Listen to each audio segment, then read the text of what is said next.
trust your plastic surgeon for what your plastic surgeon wants, but also ask your plastic surgeon at the consultation what your recovery is going to look like.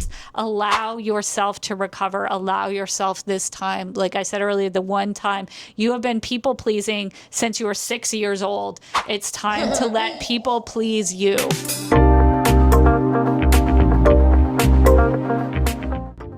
Hi, I'm Sabrina, a licensed massage therapist and certified cosmetic surgery specialist, and this is Talk Plastic Surgery, where we talk about the good, the bad, and the ugly. But today, you might notice we're not in the studio. We're in fact in San Diego, and I have on someone that I've been looking forward to interviewing for quite some time. Someone that has inspired me in all of my journey in plastic surgery therapy to begin with, and a mogul in the industry. So without further ado, please welcome Kathleen. Oh, that's so nice. You're going to make me cry. That's so sweet. No, but seriously, oh my gosh, like it's such an honor to have you on the show. And literally since I started 5 years ago, I've been following you and just you taken your courses, and you've inspired me so much with all of your information. So thanks so much for coming on the show. Yes. And in the spirit of Talk Plastic Surgery, have you ever had any procedures done? Absolutely. So my surgery journey, it actually started like maybe 20 years ago. I had reconstructive surgery on my face after a ski accident. What? So if you read the beginning of the Plastic Surgery Recovery Handbook, which is what I give to all my clients, that's the story that I tell, is having the ski accident and going in for the reconstructive surgery with a fantastic surgeon, Dr. Stefan Braun, who's now at Vanderbilt, but he was up in Albany, New York. I used to live in upstate New York. And the idea of recovering from that surgery that was kind of that covered by insurance surgery, where the surgery was excellent, but the post-op care was just like making sure I stayed alive and giving 100%. Me pain pills, and then come back in a couple of weeks and make sure that the surgery itself is fine. And then really pitting that against a more cosmetic surgery recovery, which should be looking at the well-being and the quality of life of the client in her journey through the cosmetic surgery appearance. Wow. and recovery. Yeah. So the most recent surgery I had was the facelift and a neck lift, a brow lift. I started because it was a rhinoplasty because I fell in the desert in 2020. And I had to get airlifted back to San Diego because I broke my nose. Fall. It was very bad fall. It wasn't just you can't just go and get, you can get plastic surgery whenever you want, but you can't just like go and get your entire nose done if you just like fell on your leg. But I fell flat on my face. And so I needed a rhinoplasty. So I went to a doctor that I've seen a lot of his clients on my table as someone who does post-op recovery. So I really like Dr. Brahmi's results. And I like the way that Dr. Brahmi and all the surgeons at La Jolla Cosmetic Surgery Center in San Diego take care of their clients from before the surgery, from the consultation right through to months and years after their plastic surgery. It's like a full service facility where you can always feel confident that if you have a question, your question is going to get answered. If you have an issue, they're going to handle your issue. So I was very confident to be able to go in and say, I'm here for the rhinoplasty. And I would also like I had a deviated septum, so I wasn't able to breathe out of the right side of my nose from when I was a child. Before the fall? Just, in the beginning.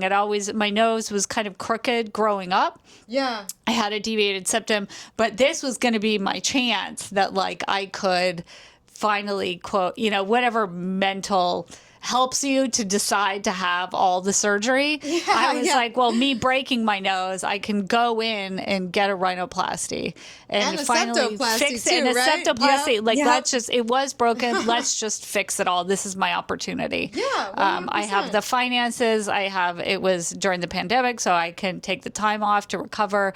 And then I kind of innocently, I was 48, and I innocently asked him, like, should I have a mini facelift as well? And he was like, you need a full facelift and a neck lift to get the results that he wants, and I really want. Did you do a deep plane too? So but I got the facelift and the neck lift and the brow lift because I needed the brow was going down a little bit. Gotcha. And the rhinoplasty, and then some fat transfer to the cheeks. Yes. And that was mostly what I was seeing was wrinkles in my neck. But the interesting thing about it is I couldn't really show you pictures. The only pictures that really exist are the before pictures they took at La Jolla Cosmetic, because just like all of us, if I took a bad picture, that thing was deleted in 100%. like 2 seconds. Oh yeah, for sure. So, and I couldn't really see myself, from the side. So it wasn't until I really saw the results and then saw the before and after pictures that I saw truly how far I came. Yeah, no, and you look incredible. Yeah. Thank you. And the results get better 6 to 8 months after the surgery. Like you continue. I just had a client who went to Dr. Brahmi for his surgery today, and I said the results will continue to improve over 6 to 8 months after surgery. Oh yeah. Like what you look like 2 weeks after surgery for a facelift is not your final result, and continue to be pleased as the results improve. And Did you go get your own MLD done too? So I went to my colleague Linda Ann Kahn. She's at the beauty clinic here. I knew how important it was to get MLD, and that was, even though I was doing it to myself and I know how to do MLD, I still wanted to have professional lymphatic drainage. So I like to say, like, I started with the board certified plastic surgeon, and then and I'm a board certified massage therapist, and I wanted to continue getting the highest level of care that I could through my post-op recovery. Oh yeah, 100%. Because I think it's a mistake to start off with the most highly trained surgeon and then just pick anybody off of the internet for your recovery. If it's important, if expertise is important to you in the beginning of the process, it should be important to you throughout the process. And so, what do you think people should be looking for when they're trying to pick their providers? Yep. So when you're trying to pick the plastic surgeon, and if you want a board certified plastic surgeon, you can independently verify their board certification. And then if you're choosing to have a post-op provider, there is no board certification in just plastic surgery recovery. There's an overall board certification for massage therapists, which I have. But what I would recommend that you do is look for a combination of like expertise. So they have to have the continuing education. They have to actually have taken classes and know specifically about the surgery that you're having. Just like you would want 100%. If you would want a plastic surgeon to do your facelift, I want to know that plastic surgeon does facelifts every week, every month, for years, and a lot of experience with them. So I want them to have the education. I want them to have the expertise where they're actually hands-on helping people after plastic surgery, and it's not just maybe some class or something that they put on their resume, but they don't see people day in and day out. And it's important to me. I'm 100%, maybe 99% post surgery. So the clients come to me, and I've limited my practice, and I've really focused my practice to seeing those clients, because every client teaches me something new and gives me more expertise for the next client. And so I think it's a combination of the education. You have to make sure that they are licensed or certified and they have the liability insurance and an official business. Don't go to some back alley. Don't go to your friend. We don't want no back alley stuff. No. So if your husband wants to massage you, and I know sometimes people don't have access to their spouse, or they will try. So I self-massage myself. But if you're going to pay somebody, make sure that they are official, and make sure that this is an official business, because if there's any issues with what happens to you, you need to know that they have liability insurance, know that they're have an official business, and it's not just taking money under the table to do God knows what to you. And then the person has to have passion. So that's where I really want to see ongoing education for them, not just one class that they took 5 years ago, but they're always learning. If you look on their Instagram. Oh my gosh, that's so true. Yes. Because I think for like you and I, that's so true, because when people see me, they're like, you know what, Sabrina, I love when you come, when you work on me, because I could tell you love what you do. Mm-hmm. And when you love what you do, you're going to give your patients like the best care possible. Mm-hmm. And I think the good thing with us is that we see a bunch of surgeons work every day anyway. So then we get to kind of pick like, oh yes, I love this surgeon's work, and like for your nose, and you're like, oh, you know what, I'm going to go to this person. Mm-hmm. But definitely making sure someone is passionate about what they do, because if they're not passionate, then are they really going to give you the highest level of work?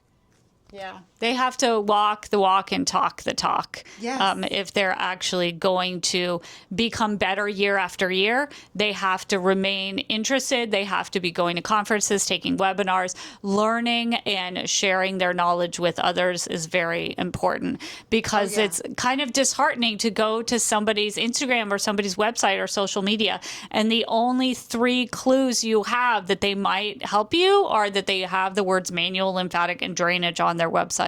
Like, I want to see more interest. I want to see more passion. I want to see more dedication to what you're going through as a client from each and every one of your practitioners. So just like I wouldn't want to be the only facelift that my surgeon did that year, I also don't want to be the only post-op recovery facelift that therapist does per year.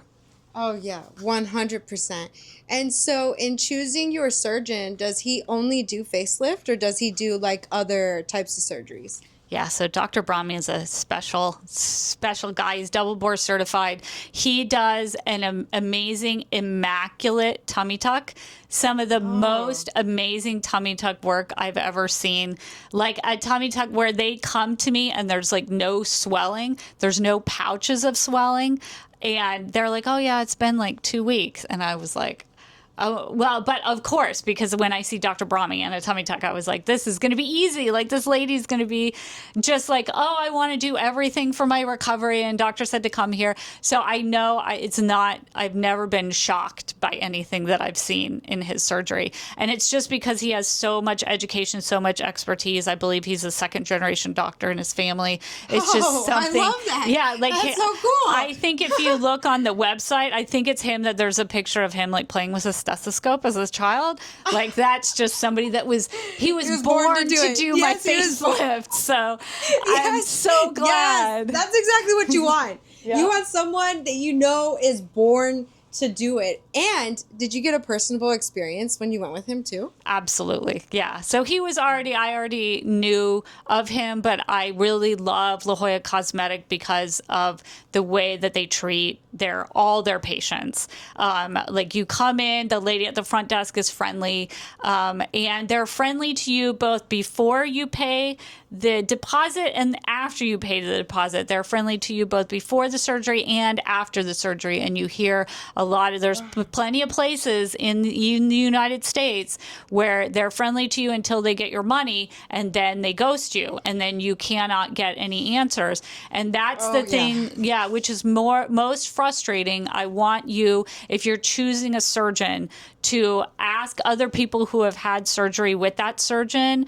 or that practice what their experience was. And if you start hearing things like, they ghosted me, they won't answer any of my questions, don't think it's that person's fault. If you hear it over and over and over again, do not be surprised if that's the experience you have too. Red flag. Yeah. Red flag. Huge red flag. And if you guys watch the show, you'll even see on here that sometimes you'll go with a surgeon and it's not like, it's kind of a very mean, abrupt, impersonal experience from the jump.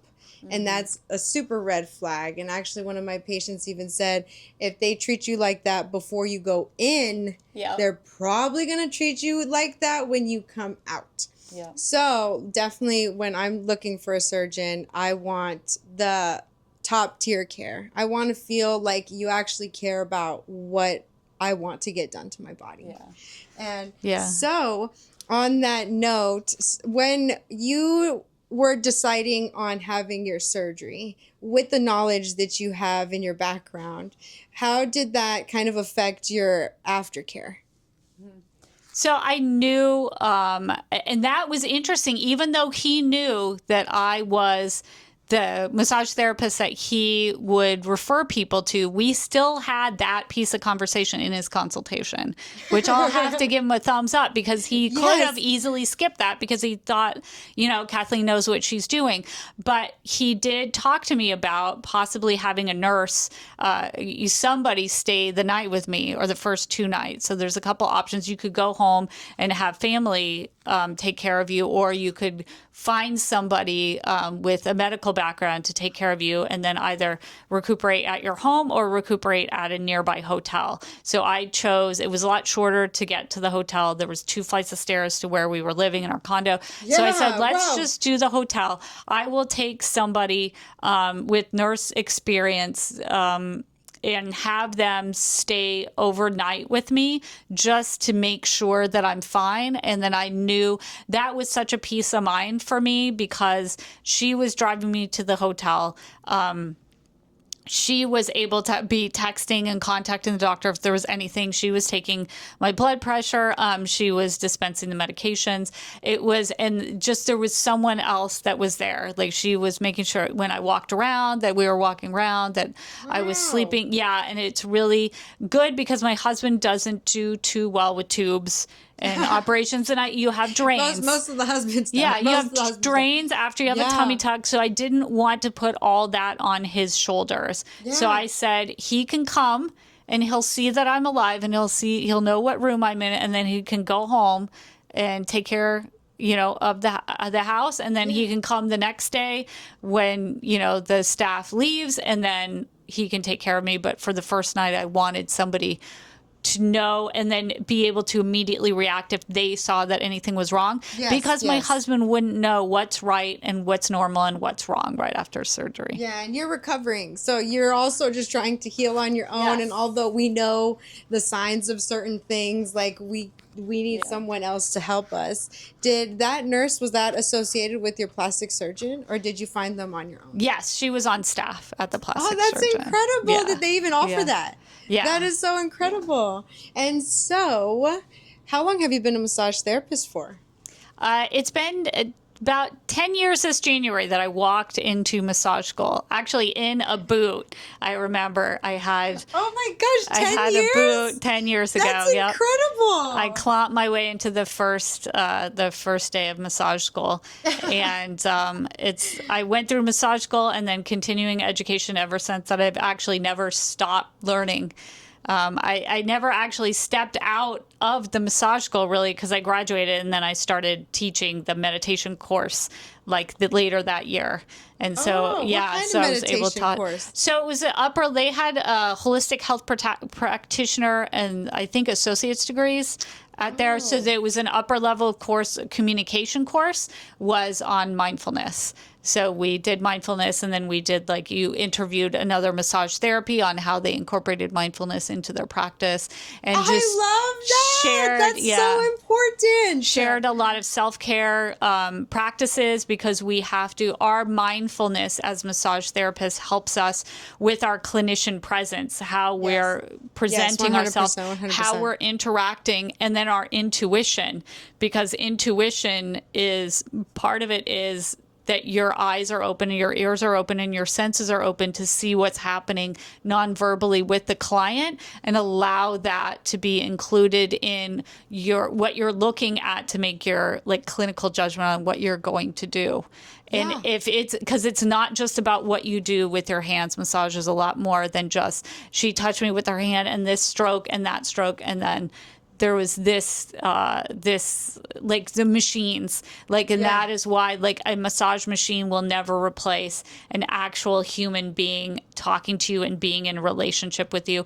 Just like doctors, surgeons will never be replaced by robots, because it has to be the meeting of two people is the beginning of a relationship with your plastic surgeon. It can never be, your relationship with the plastic surgeon can never be started by the moment that scalpel hits your skin. Yeah, and the same thing It's a with human massage relationship. therapists too, because it's all quantum energy. Yeah. And that's why, that's why I love mindfulness, especially when you're working with someone. And that's also why, like, we can do our own massages because we know it, like with the facelift, but there's nothing like physical touch and another person actually working on you, because physical touch also helps you heal. But combining that with mindfulness and actually caring helps you heal faster. Mm-hmm. And so, how long have you been teaching for? Yep.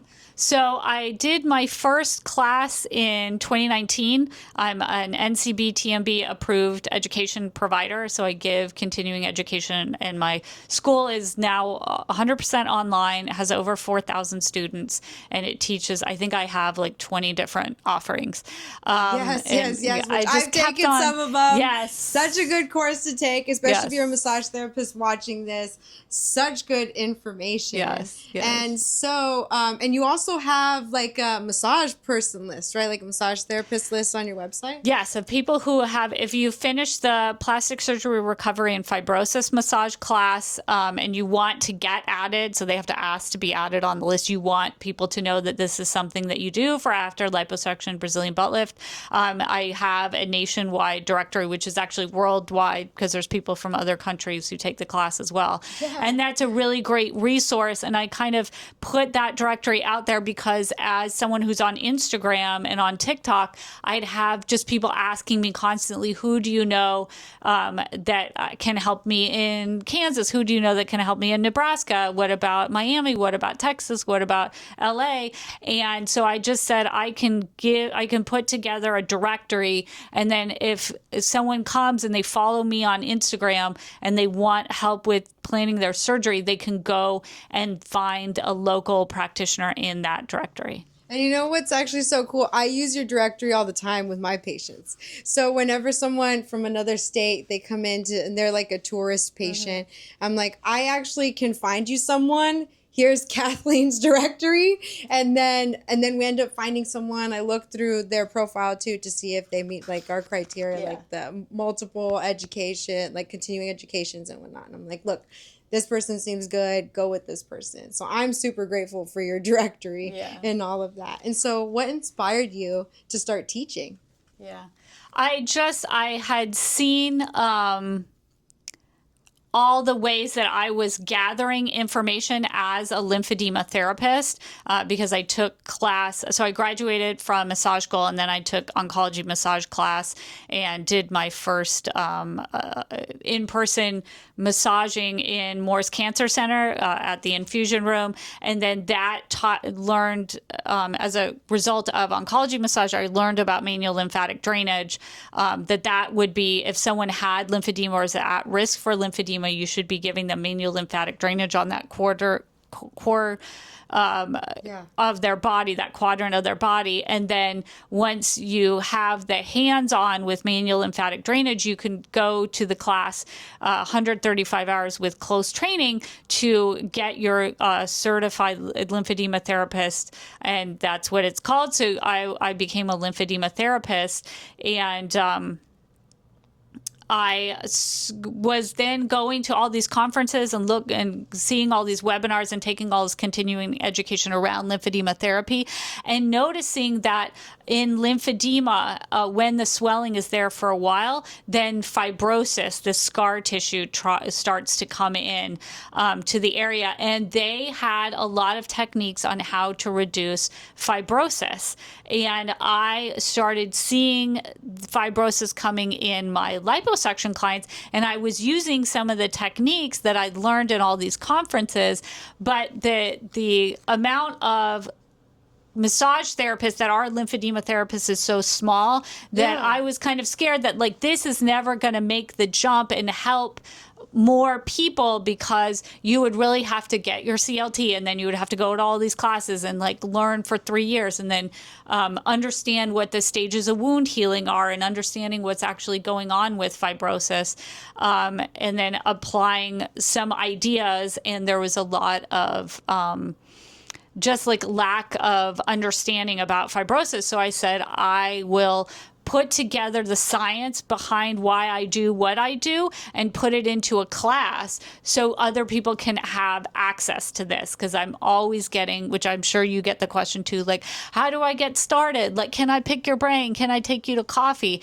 And it's really, there was a lot of interest in people helping out this clientele. And I wanted to put some of what I had learned and what benefited my clients out there so other people could take advantage of it. And it was very important for me to get the approved provider status from NCB-TMB. So it wasn't just you go to a hotel room and learn something from somebody. It was, this is an official continuing education that you can have a certificate that you can use to recertify next time when your license or certification is up. I wanted to give you a class that you could use to renew your massage therapy license. Wow. And so how long ago did you take the lymphedema course? Yep. That was, it was probably 2016, 2017. Wow. Yeah. And so when did you realize the connection between fibrosis with lymphedema and then fibrosis with liposuction? Yeah. Was it within that same year? Yeah, because you're starting to see that there's these lumps and bumps in liposuction clients, and just manual lymphatic drainage, and more manual lymphatic drainage only.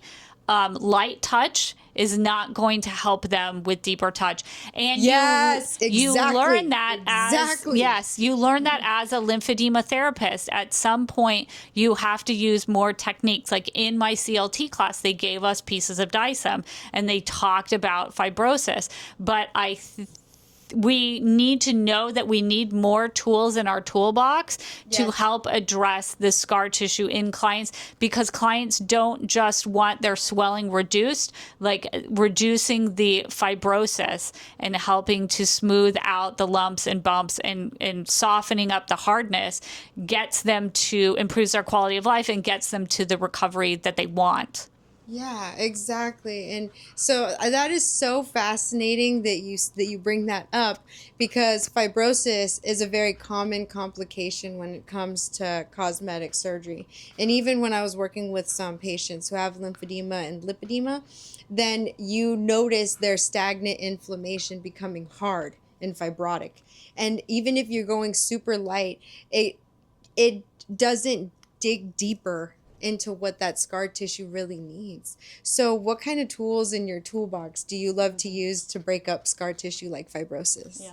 So I don't like the word break up. I think we're helping the body to do what it wants to do, which is to heal itself, to help to move that and to increase movement and to make it like homeostasis. Yeah, the body wants to return to being able to do all the activities of living, having the greater range of motion, not being hampered by this scar tissue inside of the body.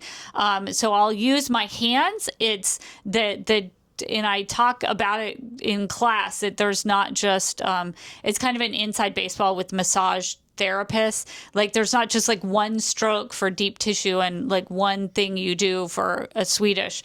We're looking for like the depths of stroke, the pacing of the stroke, how fast you're going, how deep you're going, your intention behind the stroke, and which direction you're going. When you feel the tissue, is the tissue, is it relenting? Is it like, have you come up against a wall? And how are you doing something with intention to help like remodel the extracellular matrix inside of the body and the interstitium.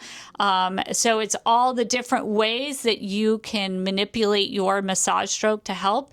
And I will also use, I have a lymphatic and fibrosis cupping class. So I'll use cupping as well, not traditional Chinese cupping. That's the first thing to know. It's not the same thing as if you have scar tissue, on your back and you get the big red circles like Michael Phelps did in the Olympics. It's completely different because, like, I like to joke with all of my clients, like, I don't want Dr. Brahmi to, pick up the phone and yell at me because his client has like big red marks all over them. So definitely. Yeah. And kind of the same thing with the difference in massage strokes is the difference in cupping. So you'll see like the suction pressure is different and the amount of time the tissue is under suction is different. And then we can work with, because I use a machine that gives vacuum pressure and a little bit of vibration, that how often per minute are you sucking, giving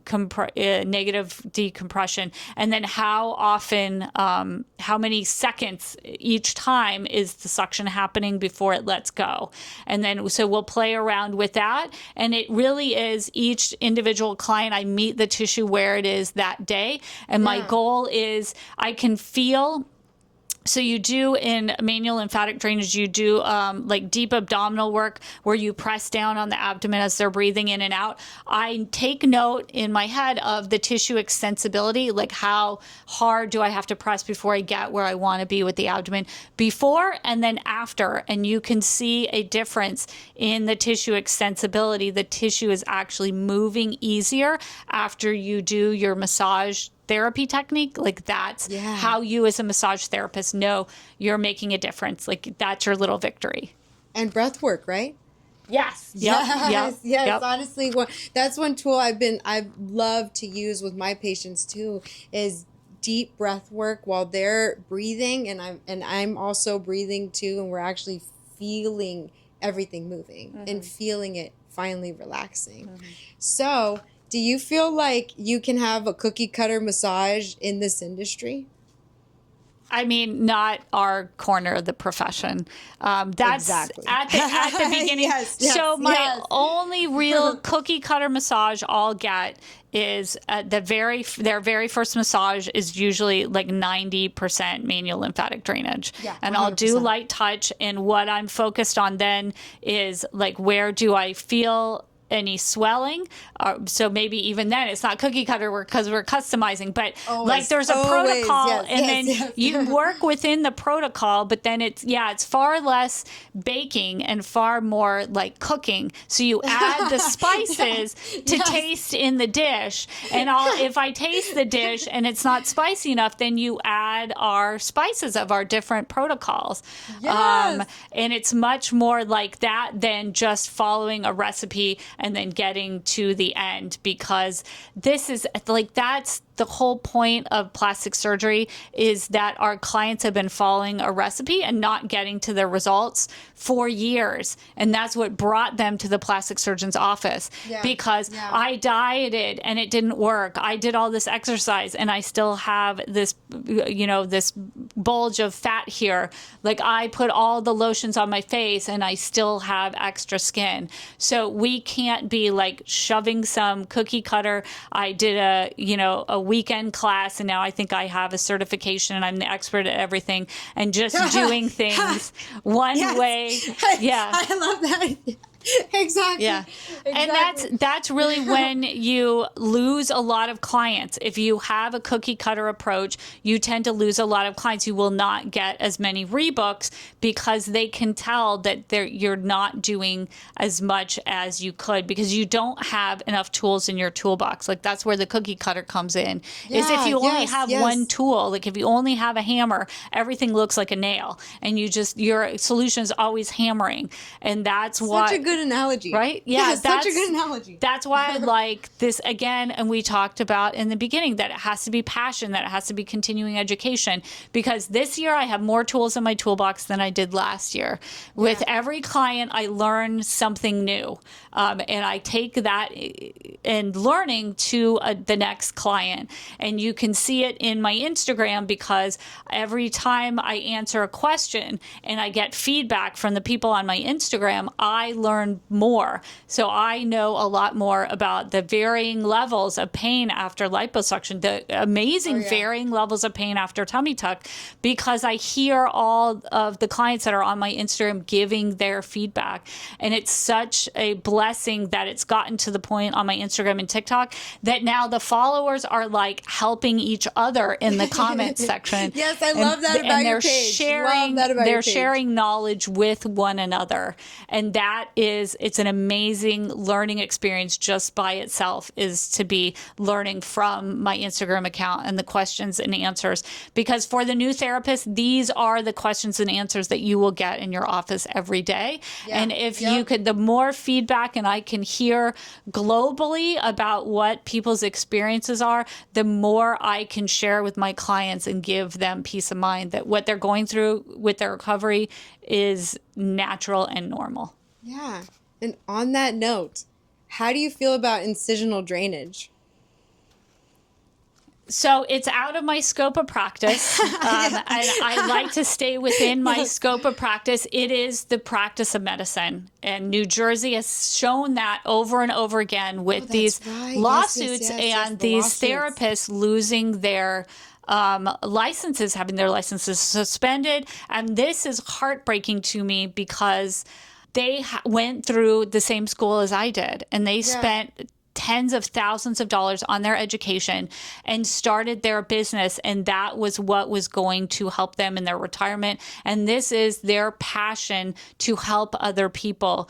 But it is it's out of their scope of practice. And so is draining or seroma. If you are a massage therapist and you don't have any higher licensure, you're not a nurse, you're not a PA, you're not a doctor, that this one thing is going to be derailing your career as a massage therapist is so frustrating. And that's why I want to be so vocal about it, to have you understand that some things are in our scope of practice and some things are out of our scope of practice. If a plastic surgeon wants to take a client back into that office and the plastic surgeon wants to express the fluid out, either with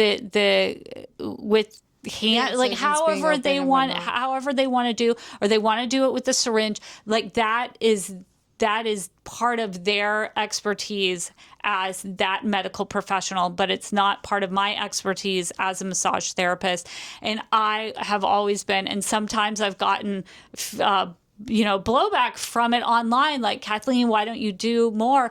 But I am focused on protecting my license and my business more than I'm focused on fulfilling what one individual client wants. So if someone comes to me and they're up, down, back, forth, they absolutely need to have their incisions reopened and fluid pushed out. I am going to choose myself and my license and my business over taking that person's money and helping them however much they think it might help them, because I'm not the person that can help them. Yeah, absolutely. It's out of my scope of practice. My office is not set up for that. No. And honestly, from what I've seen, when patients have come to me that received that, they end up getting seromas, they end up getting fibrosis, and the scar tissue becomes even bigger where the incision was, where the previous person was opening it. And and from what I've seen, causes so much more complications.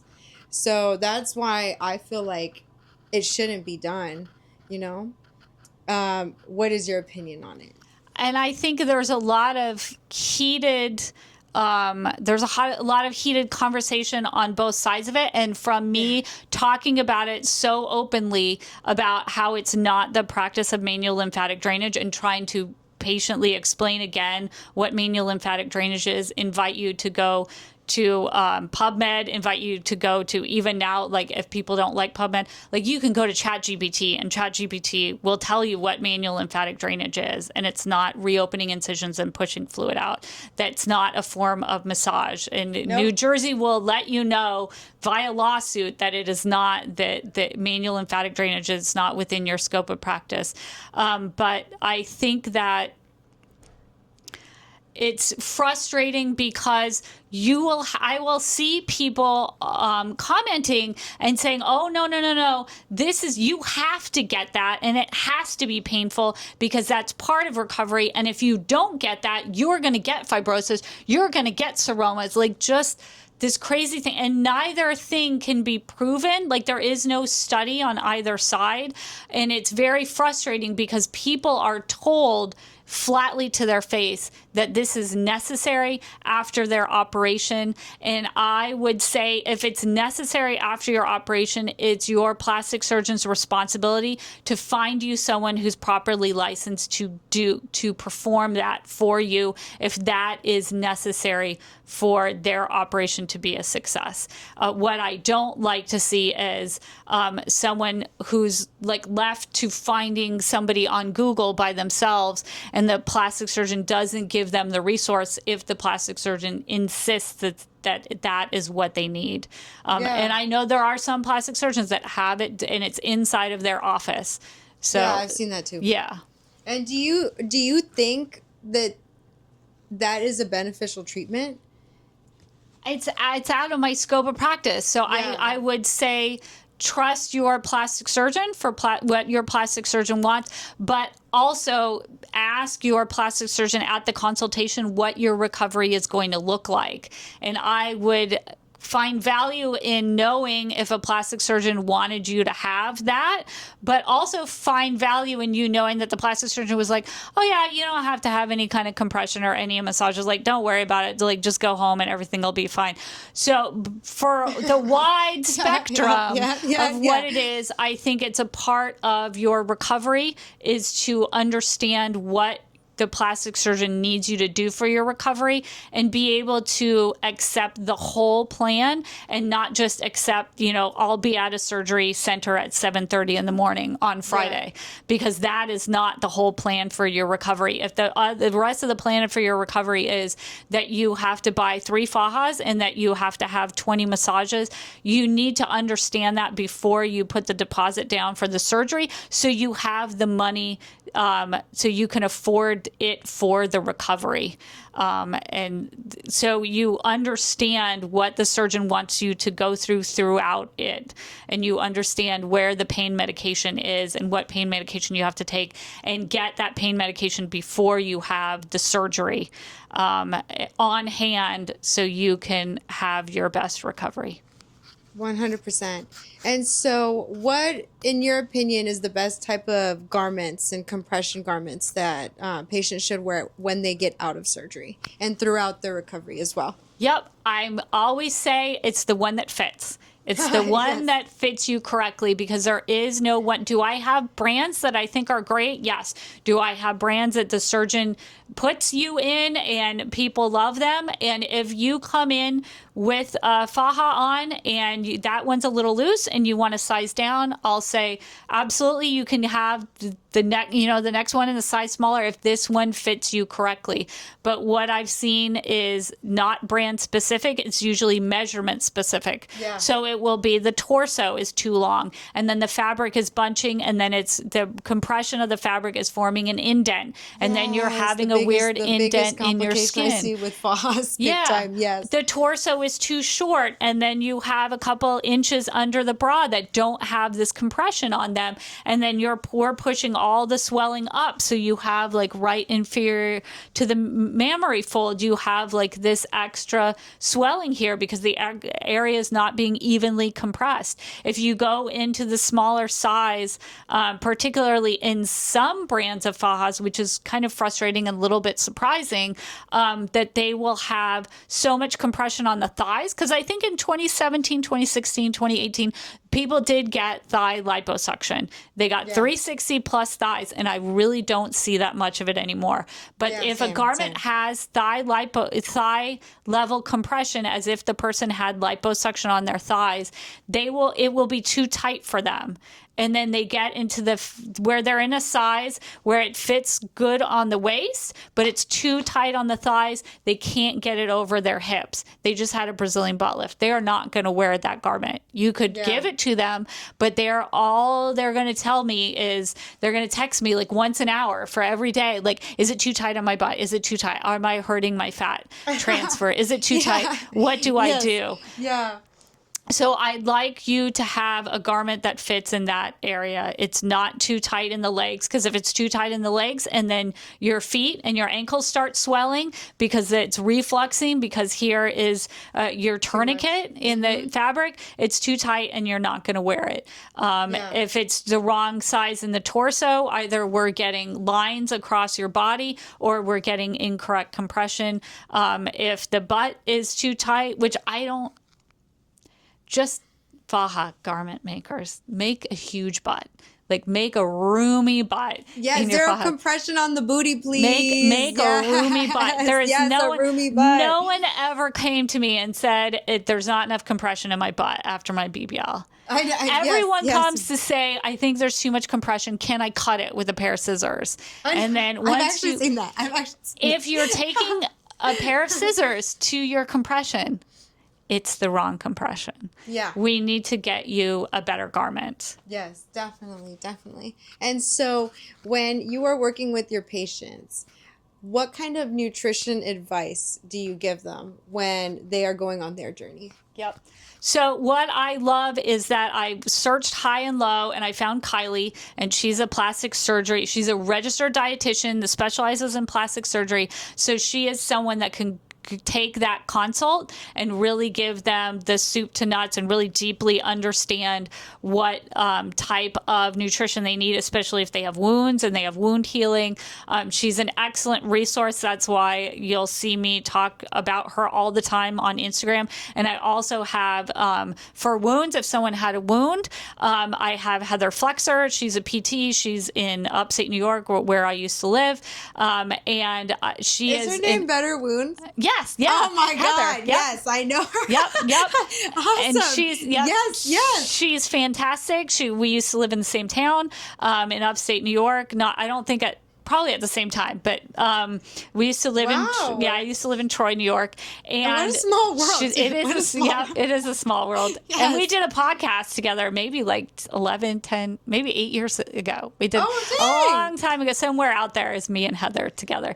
But these are my two really important recommendations for experts, because I like to stay in my lane. My lane is massage. My certification is massage. I'm not your dietitian, but I do have a resource for you.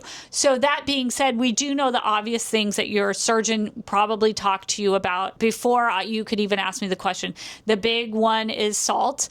You have to focus on the salt content. You have to take the package and turn it over to the back and look at the ingredients and see the sodium content on them. Salt is hiding in a lot of things. And salt, importantly, salt is sometimes hiding in your chicken. And a lot of people will get the chicken from the store and they really want to turn over a new leaf and they really want to eat a lot of good protein. But just eating too high of a protein can tend to fill you up. That's why protein is so good for people on a diet. And it helps you lose weight because the protein sits there and you're full, but then you're not getting enough calories. You're not getting enough nutrition from different sources. But the chicken itself, so they'll start to eat the beautiful chicken pieces. Yeah. But if the chicken is plump, how do you think they plumped it? They put salt water in it. They inject salt water in the chicken. And the raw chicken, they put it in the package and they sell it to you in the store and it's fine, except if you're watching your salt content. What? And all you're eating is chicken. Yeah. So sometimes. With salt water. That's how they plump chicken. Your chicken is nice and right plump. now. Her flabber is gassed. Her flabber is gassed. It's and a lot of people are doing. When I hear like chicken, I was just like, you have to just be aware that may be a source of salt. Like it's not going to break the bank. Usually, the source of salt is the canned soup. Oh yeah, I've seen that. Yeah. Oh, there's so much sodium in soup. Yeah. So a lot of people try to like eat soup their whole recovery. Yeah. And I'm like, why are you coming in and you're so swollen? Yeah. And I'm like, what are you eating? Yeah, especially. Your especially. face is swollen. Oh, no, that's insane. So I like to say, do you have, especially we're so blessed here in San Diego that people have their abuela. And I say, like, where is the family recipe? Where is the family recipe that you would eat when you were sick that would make you well again? Oh, the caldo de pollo. I saw you post that. Yes. And I literally was like, I'm Mexican, so I'm biased. That's literally what we eat at home with my mom, literally. Yes. And so think of holistically that experience. Like not only is it the nutrition and hydration from the soup, but it's the childhood memories of being loved. And it's the recipes that have healed the genetics of the generations of your family. Oh my God, I love that. Isn't it? That's and so it's beautiful, right? Yes, because when you taste the taste of your grandmother's soup, like what kind of these chemicals are coursing through your body of love. And of the love of your family. Yeah. It goes back to the mindfulness. Yes. Oh my gosh, that's and so true and so beautiful. Yes, yes. Wow. So when we're talking about recovery and what we want the best for our patients, what is something that you love to give to your patients when they're coming to you for their recovery? Yep. So I give everyone a copy of the Plastic Surgery Recovery Handbook. Hopefully it's in stock in my office. I try to buy 10 at a time. And we'll drop the link in the bio to Kathleen's book too. Yes. So it's also on Amazon and wherever books are sold online. But I really wanted to put together a list of the most common questions. So as over my first year of helping clients, I would see same questions over and over again and this same emotional state of I want to relax. This massage is really relaxing, but I have to stay awake and ask this lady questions because I have an hour and I can like pick her brain. Yes. And I just wanted them to be able to relax. And that kind of like stress in their face when I felt like they wanted to be taking notes, but like they couldn't take notes because they were having a massage. Yes. So I put it all in there and I'll talk to them about their initial questions and then most of them, and then the deeper questions I would get at session 2, session 3, session 4 about fibrosis, about the scar tape and scar tissue. I wanted to put all that information in and I wanted to have it research based. So you'll see in the back is a list of all the research articles and you can type in the link to them and pull them up on the journals. And then that can be the beginning of that, like a peer-to-peer conversation with the plastic surgeon. What kind of scar tape should I use? What kind of this what kind of that? And I begin by saying, these are some questions. So if you're planning plastic surgery, I have 2 or 3 pages of questions that you should ask in your consultation. And then I have, at the end, I have the first, I think 30 or 40 days after your surgery, just a couple of lines each day, write your improvements, the tiny little things like, last night I got the first night's sleep, whole night's sleep since I only had to pee once, I pee last night, like I felt I was able to walk, but 2 days before it was half a block. Now it was the whole block. And then even stand up straight.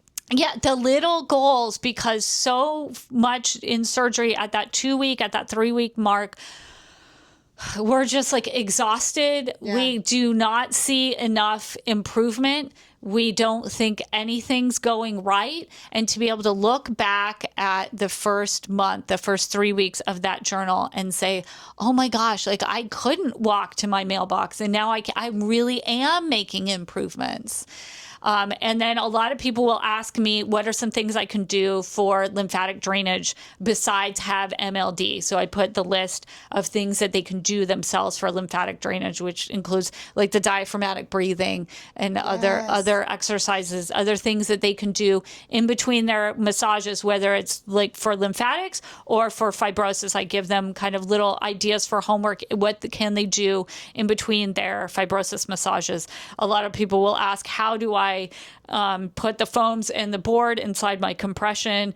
So that's like on page 72 or 74. I have like, this is how you should order the foams inside of your compression. Just like the basic questions that everyone asks, but they don't know they need to know it until they see it. So it's kind of not even, you wouldn't, even if you have the most full service plastic surgeon, if you don't know what questions to ask, they won't give you these answers. So this book is a really great, I wanted to make it as a great resource for you to be able to start that conversation with your plastic surgeon about getting to all the parts of your recovery and doing everything you can to have a good result. Even pre-operatively and post-operatively.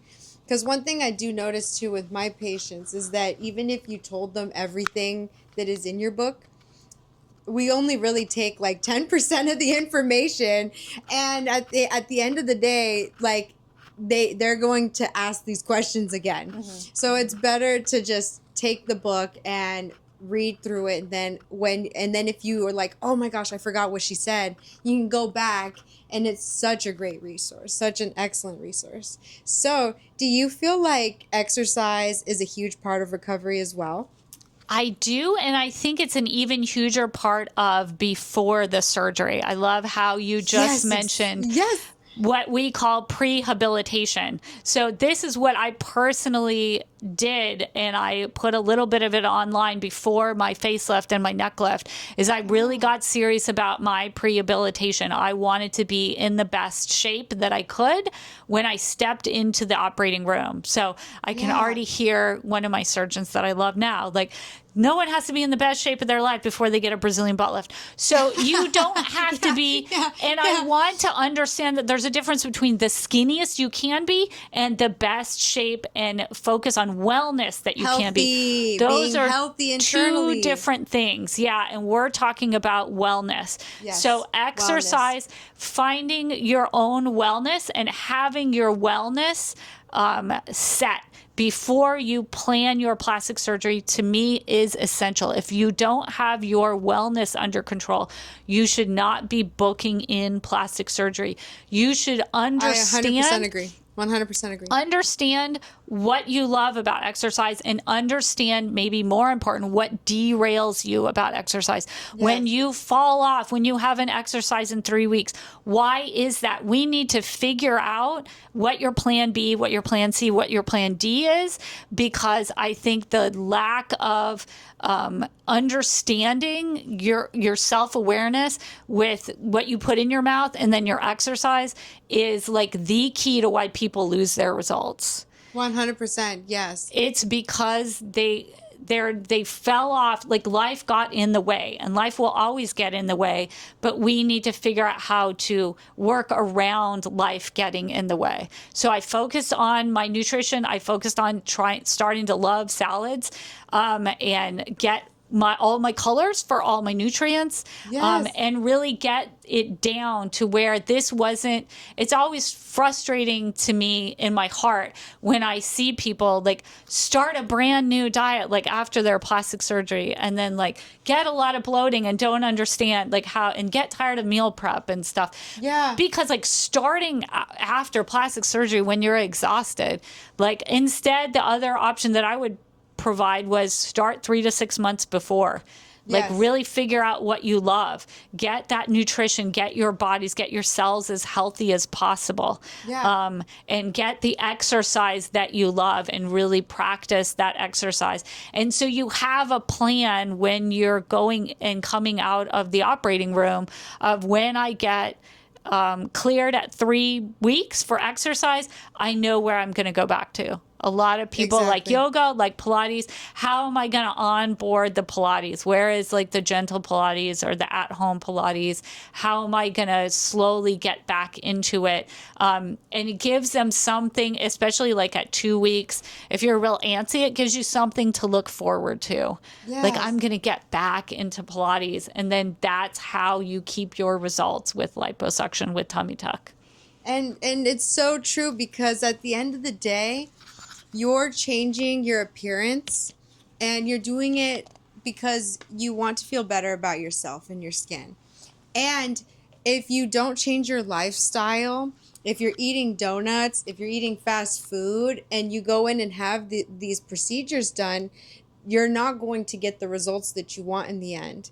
And it can make you a lot worse, and it can actually cause complications. And on that note, let's start some rapid fire questions. So,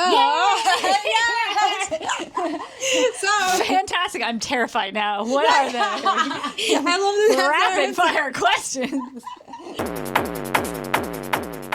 Question number 1. How has you getting your procedure done helped you in your work with other patients? Yep, in 2 different ways. One, I am a lot more empathetic towards it. And surprisingly, not really surprisingly, but 2, like, people loved it. I came in, I started working 2 weeks after with like, I was yellow. But the second I walked in there, I was just like, I just had a facelift myself. And they're like, you get me. It's the no judgment zone. I think if your massage therapist has plastic surgery themselves, you know that it's a no judgment zone. Oh, yeah, 100%. You started working 2 weeks after you had your procedure? As soon as I could stand up, yeah, I would go into I was going stir crazy at my house because you can't exercise, and TV is so stupid after there is no TV. Yes, I agree. There was no TV. I agree 100%. Yep. Yes. Yep. So I would say if you want TV, you'll have all the episodes of Countdown at the time that this airs. So I would say if you have Amazon Prime, Countdown is really great because it's formulaic. It's like crime scenes. There's enough explosions to keep you awake. And like there's no real, like it's not a murder mystery where you have to like try to follow the plot and then you forget things because you're tired. Yeah. So yeah, I would watch something that you can just kind of veg out and enjoy.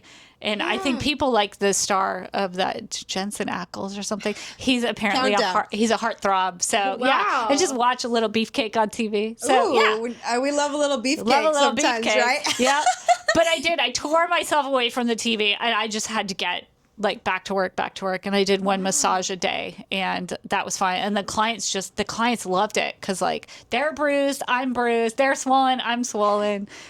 And we're all healing together, guys. We're all healing together. We're all healing together. I love that. And so question number 2, how did this affect you emotionally? The surgery. Yeah, your surgery. So that is something I really like to talk about to everybody because they call it post-surgery blues. Yeah. And I think I just think they don't want to use any official words to scare you, but it's more than just, oh, I had a bummer day. Yeah. Especially with like face surgery because I did it to my face. Yeah. So it is almost universal. Like, am I fantastically happy that I had it? Yes. Was it all a success? Like from the day I woke up? Yes. But did I also think like, who is this woman? How vain am I really? Yeah. Like, why did I spend all that money? Did I really need to do it? And you're kind of hurt, and then you're not getting back. You don't feel like yourself, and you have these thoughts. The best thing is that the surgeon's nurse said something kind of like off the cuff, and it was to my husband. It was a staff there, and she said, "You'll get your wife back in 11 days." And I love that because it did. You did. I was not, for the first like 2 weeks, jokes weren't funny. And I'm like the funniest, most happy-go-lucky person in the world. You really are. It's so great. I love it so much. And so like I learned to depend on this, like waking up with this attitude every day of my life. And I just did not have it after surgery because your body is telling you it's time to go under a rock. Like it's not time to take care of anyone else or amuse anybody else.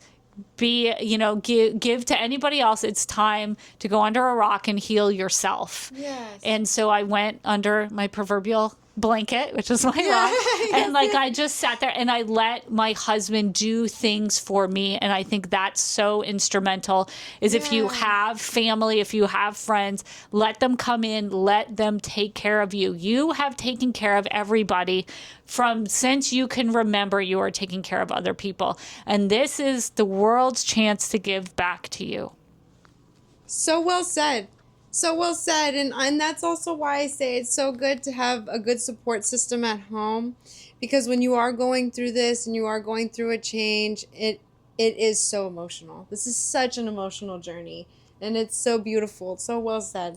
And so for question number 3, if you can go back and tell your younger therapist self something that has to do with this journey and becoming a plastic surgery massage therapist, what advice would you give your younger self? I would say that it's just become so rewarding, that it is absolutely the right choice, and that to keep your eyes open and to learn from every experience and to be confident that the things that are for you are going to come to you, and just be open to the fact that everyone you meet that's influential in this part, and then also outside of our little silo, has something to offer you, has something that you can learn from, and to be open to collaborating with anyone who wants to collaborate and explore unique things. Because we were talking yesterday about how this is such an exciting and the beginnings of something that's going to get a lot bigger and a lot more institutionalized in the future. And the opportunity now is to do kind of what I did, to bring ideas from lymphedema therapy into post-plastic surgery. And now I'm bringing resources from when I'm learning from my colleagues in the vascular to the lymphatic and to the post-surgery, and just understand that every class that you can take, you can pick up clinical pearls. And I think that would be it, to not stop and think oh, I know so much. If I go to another class, I won't really, is it going to be worth it to go to one more CE class? But at our stage of learning, we are able to get the refresher from most of the stuff, and then really pick up that clinical pearl and let maybe just an offhand comment or one particular fact lead us down the rabbit hole that gives us expertise in a new area. I love that.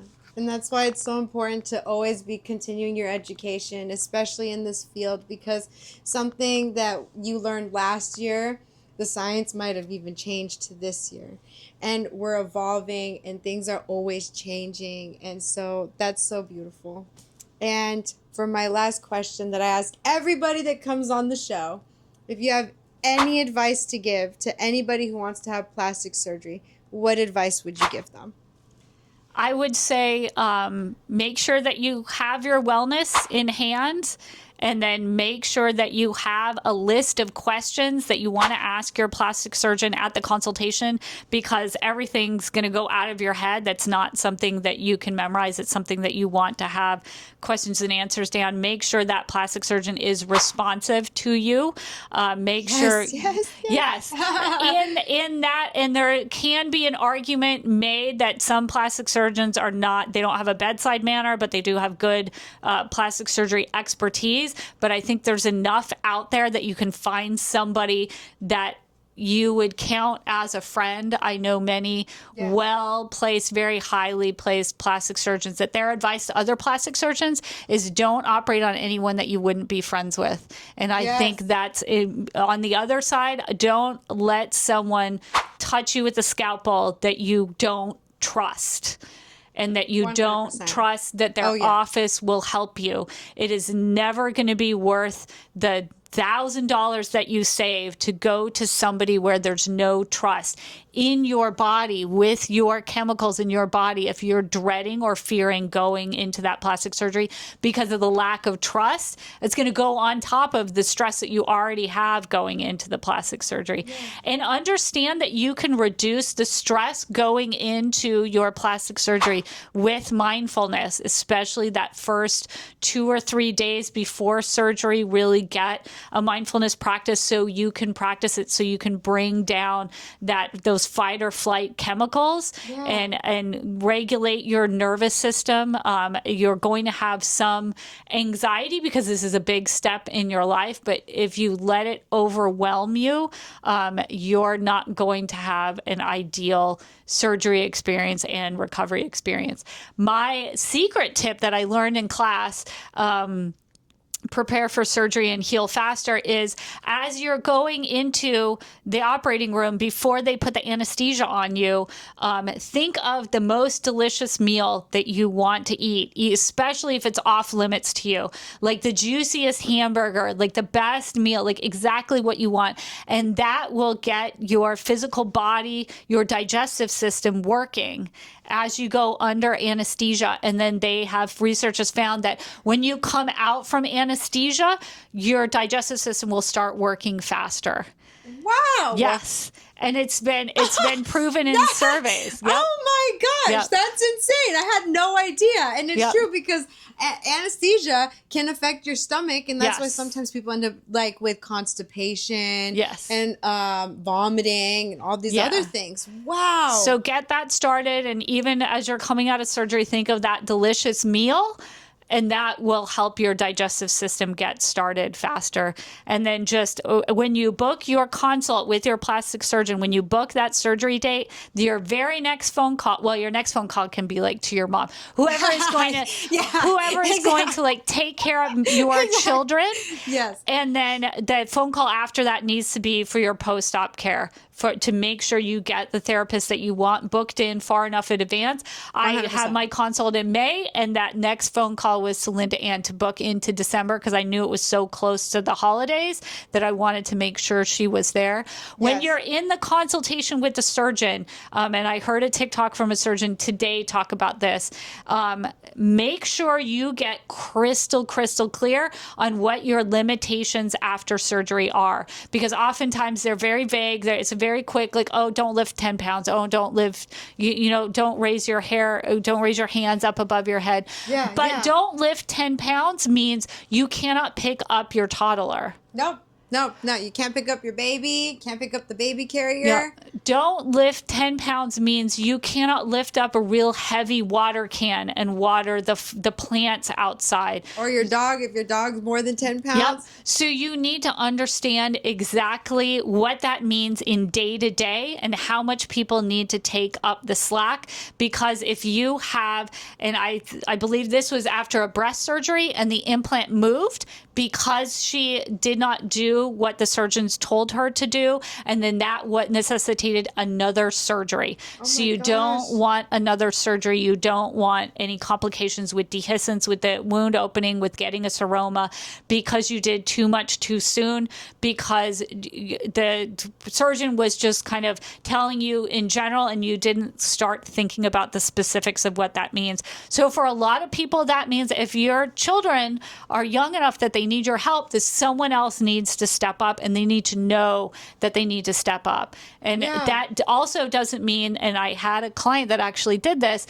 that you're lying on the couch. She was lying on the couch. So at 2.5, 3 weeks post-op, this is like why you need to send people to the post-op massage therapist, because I can catch these things. Yes. So I talked to her. I know that you know the antsy ones. Oh, yeah. And you can feel, because they're so happy. And I was like, happy means, antsy means you're going to do too much too soon. So if you feel like, oh, I feel great, that we need to sit down and talk about your energy levels then and your activity levels. She was lying on the couch. She's like, I'm so sick of lying on the couch. I looked on the other side of the room to the other couch and I saw all these dust bunnies. She's like, I'm so glad we had this conversation. I was going to move my furniture and vacuum under everything this weekend. And I said, well, thank God we had this conversation, because that would have ruined your results. Oh, yeah. 100%. It would have, she didn't need just have liposuction. Like, she had like a mommy makeover type of surgery or brachioplasty. Like, she had something that it could have been. Major. It could have been a problem even 3 weeks afterwards. So know and understand what your recovery is going to be like. Use that time, just like when you had your kids, to nest in that 9th month. Like, you prepare everything for your recovery, and then just allow yourself to recover. Allow yourself this time. Like I said earlier, the one time you have been people pleasing since you were 6 years old. It's time to let people please you. It's time to put yourself first. And I think that sometimes plastic surgery is our rehearsal for our more serious surgery, whether it's hip surgery, heart surgery, having our gallbladder out. If we can't enlist the help of our relatives now for something cosmetic, how do we know that they're going to stand up for us when we have cancer? How do you know how you are going to put people in charge of everything if you are the only person that can unload the dishwasher? Like, you need to stop that. You need to let other people take up the slack and get the different attitude towards life, and look at your internal awareness of how much you need to be in control of your life and control of other people.